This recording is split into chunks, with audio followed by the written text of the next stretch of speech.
आज का हमारा विषय है कि पर्यावरण दोहन के नुकसान।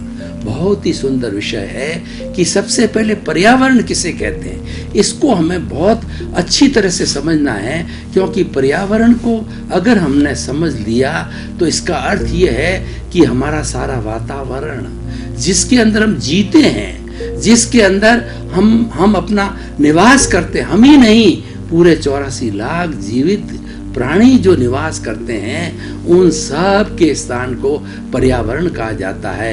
ये पर्यावरण पेड़ से, पौधों से, मनुष्यों से, जानवरों से, वाइल्ड एनिमल से, और नदी से, पानी से, और पहाड़ों से, और सब अपनी जितनी भी प्राकृतिक छटाओं हैं उससे ये पर्यावरण बनता है।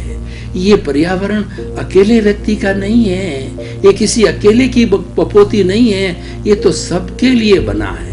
जितने भी प्राणी इसके अंदर जीवन यापन करते हैं सबके लिए बना है। जब कोई चीज सबके लिए बनती है तो सबका दायित्व होता है उस चीज का बिगाड़ न करे। जैसे मैं आपको एक उदाहरण दूं कि हम परिवार के साथ रहते हैं, परिवार का हमारा मकान होता है, जॉइंट फैमिली होती है। उस जॉइंट फैमिली के अंदर हर एक के अपने अपने कमरे होते हैं और कुछ कॉमन होते हैं। जो हमारा भोजन कक्ष होता है वो कॉमन होता है, किचन होती है वो कॉमन होती है, और भी कई चीज़ें कॉमन होती है। तो हम सबका जो पारिवारिक सदस्यों का दायित्व है कि उनकी स्वच्छता बनाए रखें, क्योंकि स्वच्छता के लिए कहा गया है कि cleanliness is next to godliness. ईश्वर क्या है?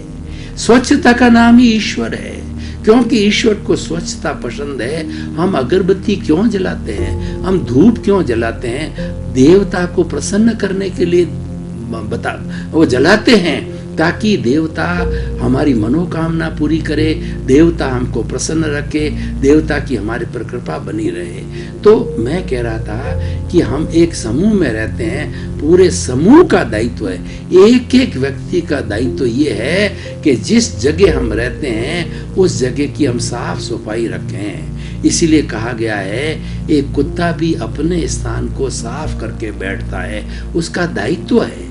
तो ये हम सबका दायित्व, और सबसे ज्यादा दायित्व किसका है कि इस प्रकृति के अंदर 84 लाख जीव योनि के अंदर मनुष्य योनि ऐसी है जो फुली डेवलप्ड है, फुली कल्चर्ड है, और वो फुली जो है ज्ञान वाला है। क्यों? कि उसके पास के अंदर डेवलप्ड इंद्रियां हैं, उसके पास डेवलप्ड मन है, डेवलप्ड बुद्धि है, डेवलप्ड चित्त है, और साथ साथ में डेवलप्ड अहंकार भी है।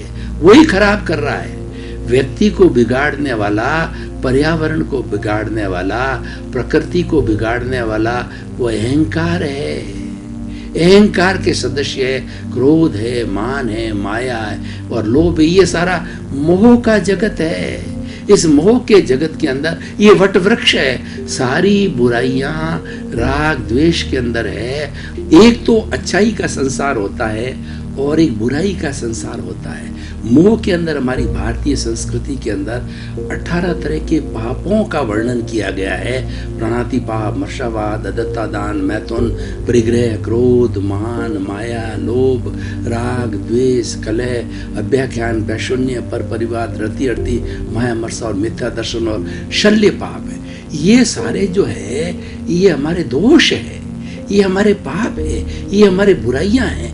ये सब मोह से जुड़े हुए हैं, और मोह का जो प्रतिनिधित्व या मोह का दूसरा नाम जो ज्यादा प्रचलित है वो राग द्वेष है। तो मैं बात कर रहा था पर्यावरण की, कि पर्यावरण को शुद्ध रखना, शुभ रखना, अच्छा रखना है वो हर प्राणी का दायित्व है जो इसमें जीवन में जो यहाँ पर जीवन यापन कर रहा है। ये सबको बांट बांट के करना चाहिए, चाहे सफाई का काम हो, चाहे हमारे इस पर्यावरण के अंदर प्राणी हैं गण, उनकी अनावश्यक हिंसा न की जाए, उनको कष्ट नहीं दिया जाए, क्योंकि हम दुख नहीं चाहते तो दूसरों को दुख हम देने का क्या अधिकार है।